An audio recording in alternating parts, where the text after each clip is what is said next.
Welcome back to the deep dive. Today we're doing something a bit different. We're looking into not a market trend, but really the operating system behind a successful life. It's from the memoir of Professor Liu Guorui. Exactly. And it's not just, a list of his achievements in things like VLSI or 5G or AI. Those are impressive. We're really trying to zoom in on the core philosophy, the principles that kind of guided him through everything. Yeah, like navigating his early life in Taiwan when it was still developing, then military service, the whole immigration struggle, and then ending up in these huge leadership roles, right? Like at IE and major universities. That's it. We want to sort of extract the user manual for that kind of long-term success. And it's all built on this idea that integrity isn't just nice to have, it's, well, foundational. Okay, so let's get into that. That foundation he calls, is it Enishina, remaining true to your initial intention. Yes, exactly. And he traces this right back to his family, specifically his outer great-grandfather. This was someone who didn't have formal schooling but became this really respected accountant and scribe purely based on trust. Right, gain trust. And there's a story there, isn't there, about a promise. A really powerful one. It shows just how absolute this commitment to principle was for him. His son was gravely ill, and the great-grandfather prayed, vowed to Buddha, actually, that he'd become a vegetarian for life if the son recovered. Wow, and the son. The son lived, and the great-grandfather kept that vow. From his 40s, I think, until he died in his 90s. Never broke it. That's incredible commitment. And Professor Liu uses that to anchor his main point. Integrity is the foundation of all success. It's that kind of rigid sticking to an internal promise. He talks about applying that same seriousness later, like in academic politics, treating promises solemnly. That deep, quiet commitment.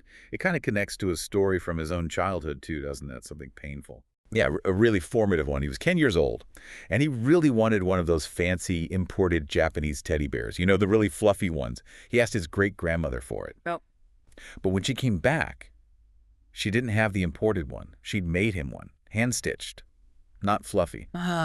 And being 10. He rejected it. He wanted the tatois, the flashy exterior, the fluff. And he said that moment, that youthful focus on the superficial, became this source of lifelong regret for him. Oof, I can imagine. Yeah.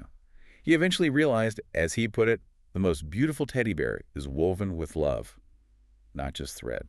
That's quite profound. And to think that memory, rejecting the handmade thing because it wasn't flashy enough, that actually became like a guidepost for him later in his professional life, navigating hardship. Exactly. It reinforced this lesson about appearance versus substance. Yeah. And he learned it again, academically this time. He talks about this incredibly tough probability theory course he took. Sounds grueling. It was. But it taught him that real skill, real understanding, it isn't about shortcuts. You can't fake it. True skill is, in his words, worked out by painstaking study. It has to be earned the hard way. Right. Because the stakes are so high, especially in his field, right? Engineering, VLSI, 5G. Precisely. A shortcut in designing, say, a chip or a communication protocol isn't like fudging a business report. It can lead to system failure, real-world consequences. So that absolute rigor, that depth over superficiality, it's not just a preference, it's an engineering necessity. Okay, so that lesson, depth over fluff, becomes his personal code. But it wasn't just about his own work, was it? He also felt this deep need to contribute back, to serve the community. Yes, and that drive was sparked by another really powerful personal experience from his childhood. He talks about the local onion pancake vendor in his neighborhood. The pancake vendor? Yeah, this man wasn't just selling pancakes. He was also a volunteer firefighter, completely unpaid, selfless. And tragically, he died in a fire while saving other people. Oh, my goodness. Seeing that sacrifice, that selflessness, it taught young Professor Liu about the sacred mission of being a volunteer, giving back without expecting anything. Wow. That explains a lot about his later commitment to academic service then. He mentions the 3 ones of academic life, 1 society, 1 conference, 1 journal. Can you break that down a bit? Sure. It's basically the career path in academia, moving from just participating to actually leading. So early on, you're a beneficiary, you publish your work, you go to conferences run by others. You're getting value out of the system. Exactly.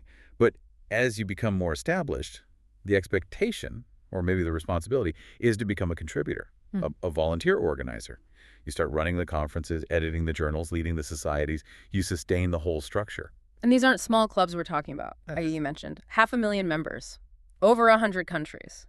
Huge organization. So moving into that contributor role means going from, lab work to essentially running a massive global nonprofit. It's coordinating research directions, setting standards, handling budgets, politics. It's immense. And it's largely volunteer-driven, right?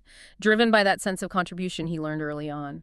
That's the idea. That commitment is what pushes the whole field forward, even with all the administrative headaches involved. But it wasn't always smooth sailing for him, even with that commitment. He talks about facing bias, didn't he?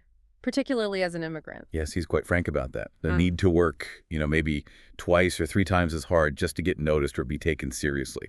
He mentions a specific instance being turned down for a major award and essentially being told it was because he had the wrong surname. Wow, that must have been incredibly frustrating, just blatant prejudice. Extremely. Yeah. And professionally damaging, too. So how did he deal with that? I mean, if you constantly feel like you have to overperform just to be seen, isn't that just exhausting? A recipe for burnout. He doesn't sugarcoat the cost. The memoir suggests it is exhausting. But for immigrants aiming for parity back then, it felt like the only path. He quotes his department chair at the time, who gave him probably the only useful advice possible in that situation. Continue working until they cannot ignore you. Just outwork the bias. Essentially, yes. That's... Make your excellence so undeniable that it overrides opinions, politics, or prejudice. It points to a kind of hidden tax on excellence for people facing those barriers, doesn't it? The bar is just set higher from the start. Yeah, definitely. And this idea of rigor, of high standards, it also showed up in his teaching style, right? He was known for being strict. Oh, famously so. Yeah. And he was very upfront about it. He'd tell students straight out, I am not here to make you happy. I am here to teach you knowledge and techniques that will be useful for a lifetime. That's direct. I bet that wasn't always popular. Probably not in the moment. But his reasoning was tied directly back to those engineering stakes we talked about. He believed engineers have to be professional, punctual, precise. Mistakes aren't just red marks on a paper. They can cost lives. Think planes, bridges, medical equipment. Okay, when you put it that way. Right. There's no room for close enough. He actually shares an anecdote about a former student who contacted him years later. The student thanked him, saying those tough lessons, that demand for precision, were what shaped his entire successful career. It was about instilling professionalism, not just being harsh. Building that foundation again. But those high standards and maybe that directness, they kind of collided with academic politics later, didn't they? There was that big incident at when he was VP. Yes, a really dramatic situation. He was pressured to resign amid some political infighting, and he actually signed the resignation letter, which he later saw as a huge cultural misunderstanding on his part. How so? Why was signing it a mistake? Well, he explains that he signed it partly out of anger, but also from a sense of maybe Eastern deference or a desire to just cleanly exit the conflict. In his cultural context, signing could be seen as a way to end the dispute without escalating, sort of a final dignified step away. Okay. But in the Western, specifically American, context of the IE leadership, signing something like that under pressure, his supporters immediately interpreted it as an admission of guilt. They were horrified. I see. Because the Western approach would be totally different, right? Completely. It would be. Demand evidence, get lawyers involved, fight the allegations publicly, don't sign anything. He realized his action, meant to de-escalate, was read as the opposite in that environment. That's a fascinating and probably painful lesson in cross-cultural communication. Absolutely. The key takeaway for him was stark. In that specific professional world, a person's credit is more important than anything else. And you must use the culturally appropriate tools like legal counsel, demanding proof to defend your integrity. Silent commitment or dignified withdrawal wasn't the right strategy there. That's a really vital insight for anyone working globally today. So if we pull all these threads together, the integrity, the hard work against bias, the cultural learning, the teaching philosophy, it seems like it all feeds into what he calls the marathon mentality. That's a perfect summary. It's all about the long game.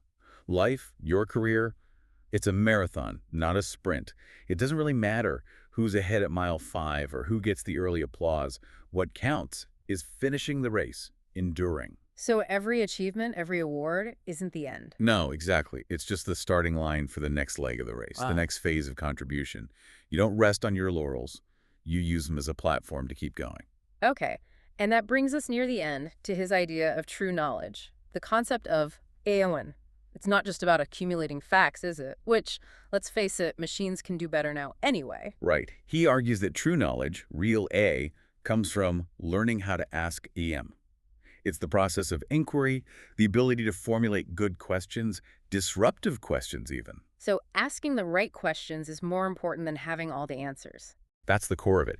He suggests this capacity to ask new questions is what separates dynamic, progressing cultures or individuals from stagnant ones. Hmm. He points to Western progress being driven by this idea that change is the only constant, always questioning, always pushing. And this connects directly to how we should approach technology now, especially AI. Yes, that's the final provocative thought he leaves us with. He sees AI as just the latest tool in this constant evolution. It's like a super fast technological evolution replacing our slow biological one. So the message isn't fear the machine. Not at all. It's don't fear the tool, learn it, but focus your energy where humans excel. Focus on asking those deep foundational creative questions, the ones that stem from our unique human qualities like curiosity, empathy, ethics, integrity. Questions the AI can't even formulate. Exactly. By doing that, by learning how to ask, you ensure you stay ahead of the tool. You remain the driver, not the passenger. The real challenge isn't just keeping up with AI's speed. It's keeping up with our own potential for deep questions. And having the integrity, that deep, silent commitment we talked about earlier, to sustain the marathon effort needed to pursue those questions meaningfully. Wow.